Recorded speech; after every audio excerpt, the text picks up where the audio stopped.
जैसे आपने अपना सर्कल बनाया है, मैं चाहूंगी कि आप सब लोग उसके ही साथ में इस विद्यार्थी का सर्कल बनाएं। कोई भी जनरल विद्यार्थी है जो 10वीं में है, हमारी तरह ही सोचता है, पसंद नापसंद है, रिश्ते नाते हैं, उसके भी कुछ ख्वाब हैं, उसको भी मजे करने हैं, सब उसी तरीके से है। अब इस बात को लेते हैं जो एक सच्चाई है कि 10वीं के रिजल्ट में एक सब्जेक्ट में वो नाकामयाब हो गया है, एक सब्जेक्ट में उसे इस अटेम्प्ट में फेलियर आ गया है।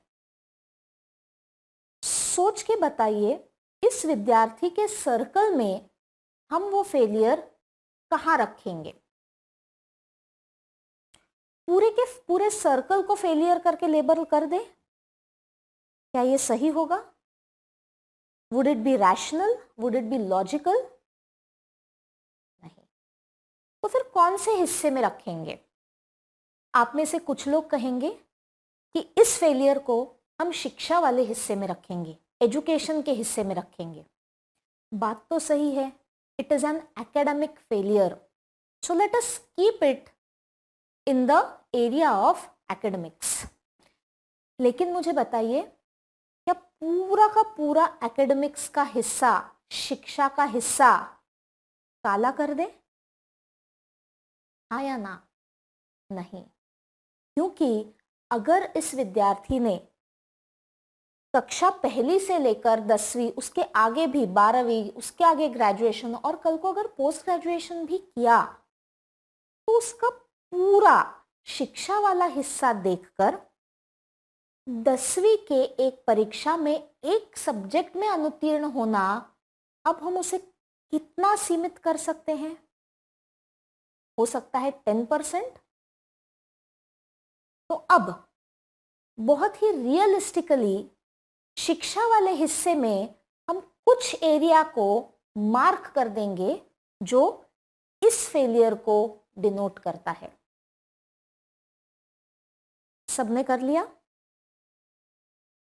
आगे चलते हैं।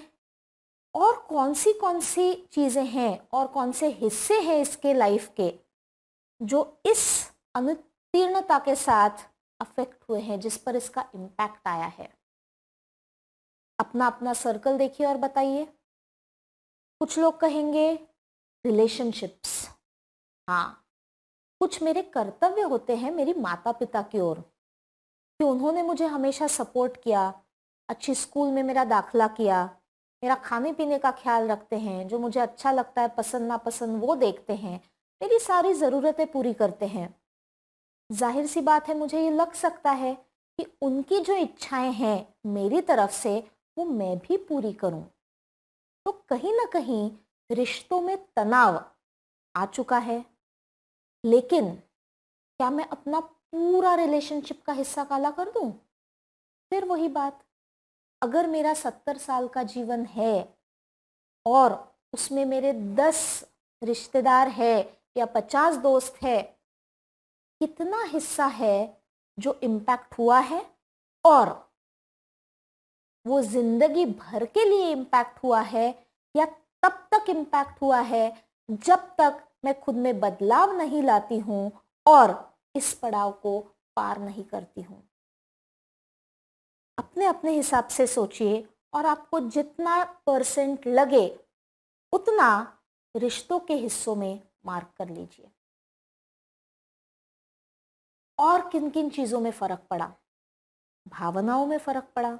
जी, अगर पास हो जाती तो शायद मेरी भावनाएं बहुत अलग होती और एक सब्जेक्ट के फेलियर से मुझ में अलग भावनाएं आई होंगी।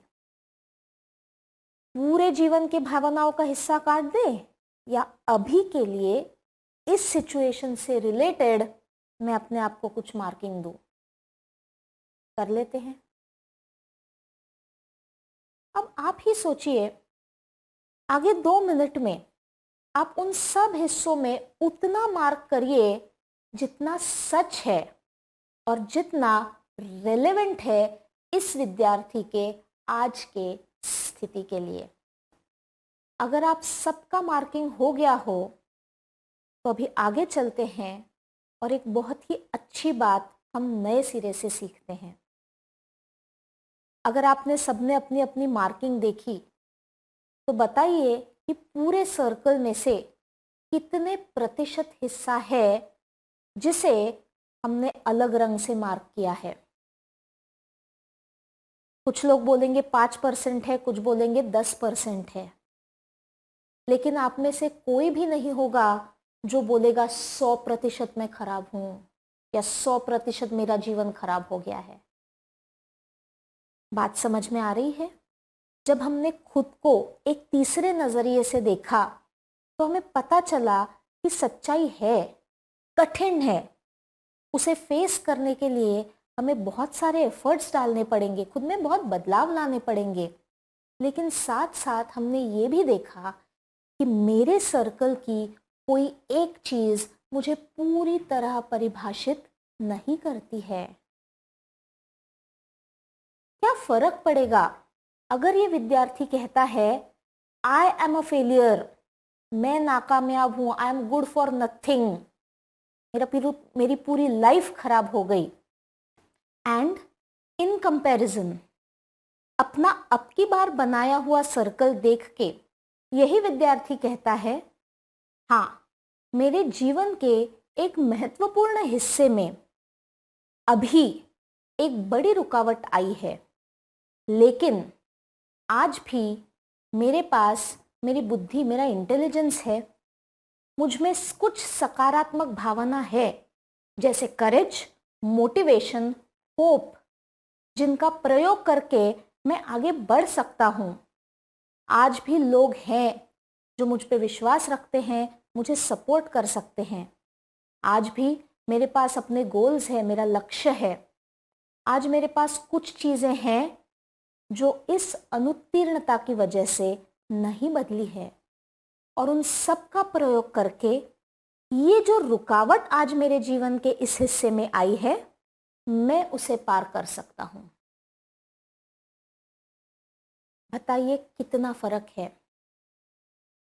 जब एक हिस्सा मेरे पूरे जीवन को डिस्क्राइब करता है, मेरी सारी सोच, नजरिया बदल जाता है और मेरा आगे का पूरा सफर, पूरा मार्ग अलग हो सकता है।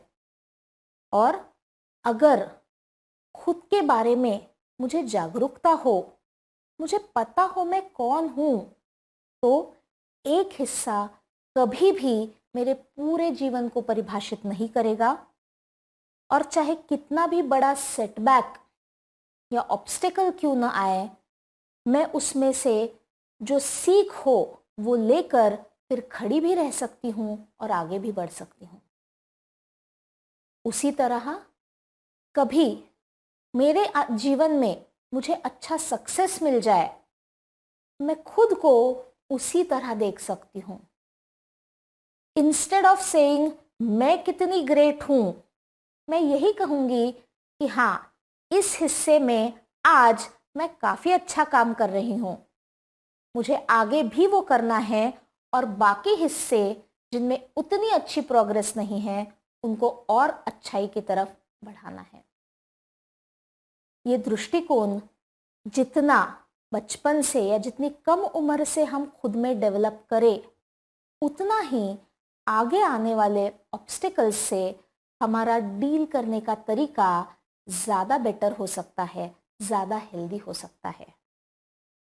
सो ये एक तरीका हमने देखा कि अगर मैं स्वयं को अच्छी तरीके से पहचानूं, राह में आई हुई कोई भी रुकावट हो या चाहे कोई अनुभव हो, अच्छा बुरा, कोई नई व्यक्ति हो, मैं सबके साथ एक बैलेंस्ड पद्धति से पेश आ सकती हूँ, जो कि मेरा सफलता के सफर में एक बहुत बड़ा प्रयास है।